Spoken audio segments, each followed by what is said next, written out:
नाचने गाने वाली ही तो हो स्मृति ईरानी। और तुम्हारी इतनी औकात हो गई थी उस टाइम में कि तुम इस देश के एक प्रधानमंत्री को, और जिसको पूरी दुनिया आदर सम्मान से नाम लेती थी, पक्षी नहीं विपक्ष भी, उसको चूड़ी भेंट करती थी। तुमसे सीखेंगे लोग कि प्रधानमंत्री का आदर कैसे किया जाता है। ये वही स्मृति ईरानी है जो कैसे प्रधानमंत्री का पिछले 70 सालों में किसी महिला ने इतना अपमान नहीं किया होगा जितना अपमान स्मृति ईरानी ने डॉक्टर मनमोहन सिंह को चूड़ी भेज के किया था। कांग्रेस के नेता राशिद अली ने कुछ सवाल पूछ दिया माननीय स्मृति ईरानी से कि आप मोदी जी के बहुत करीब हैं और दुनिया, आप लोग प्रचार करते हैं कि दुनिया में मोदी जी का डंका बज रहा है। गूगल तो कुछ और ही कहता है कि एक स्टूपिड प्रधानमंत्री के तौर पर गूगल बताता है। मानिए कुछ व्यक्ति भड़क गए और स्मृति ईरानी ने जवाब दिया उसके बाद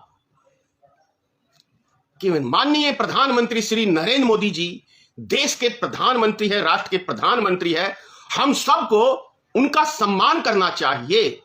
यह बात दरअसल मैं क्या पूरे भारत के 140 करोड़ जनता को हजम नहीं हो सकता है, खास तौर से स्मृति ईरानी के मुख से यह वचन, यह लफ्ज, क्योंकि यह वही स्मृति ईरानी है जो कैसे प्रधानमंत्री का पिछले 70 सालों में किसी महिला ने इतना अपमान नहीं किया होगा जितना अपमान स्मृति ईरानी ने डॉक्टर मनमोहन सिंह को चूड़ी भेज के किया था। याद है ना आप सबको।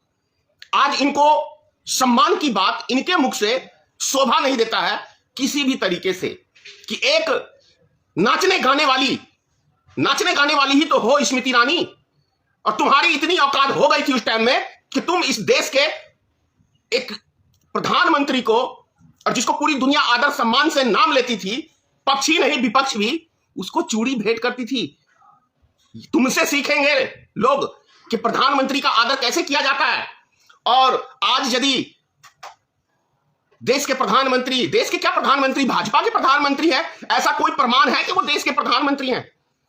चुनावी भाषण के अलावा और यहां पे भारतीय जनता पार्टी का कमल छाप चिपका के देश के, जिसको तुम लोग प्रधानमंत्री कहते हो, वो तुम्हारा कमल छाप का फूल का झंडा लेके यहां पे घूमता रहता है। वो कहीं से लगता है कि ये देश का प्रधानमंत्री है।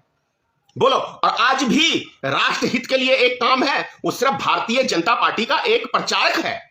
और भारतीय जनता पार्टी का प्रधानमंत्री हो सकता है। यदि वो भारत का प्रधानमंत्री होता तो यहां पे वो देश का तिरंगा लेके घूमता, ना कि कमल छाप लेके घूमता। आज भी कहीं ना कहीं मोदी की सभा हो ही रही होगी। जिन अंधभक्तों को लगता है कि देश के प्रधानमंत्री हैं, देखो तुम्हारा देश का प्रधानमंत्री नहीं है, वो भारतीय जनता पार्टी का एक एजेंट के रूप में काम कर रहा है, उद्योगपतियों का एक एजेंट के रूप में काम कर रहा है। किसी भी तरीके से वो देश का प्रधानमंत्री नहीं लगता है और ना ही किसी एंगल से वो प्रधानमंत्री के योग्य है।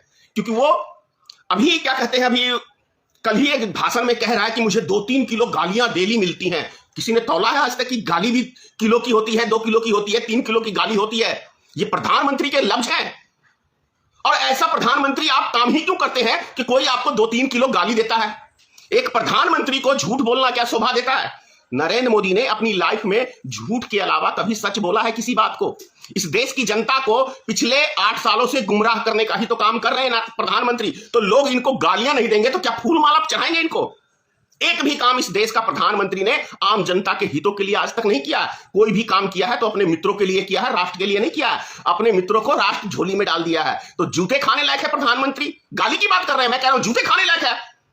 इसने तो वादा किया था देश की जनता से कि मैं देश का सम्मान रखूंगा। कौन सा सम्मान रखा भाई? पूरा राष्ट्र बेच दिया, लाल किला तक गिरवी रख दिया, रेलवे बेच दिया, LIC बेच दिया, भारत पेट्रोलियम बेच दिया।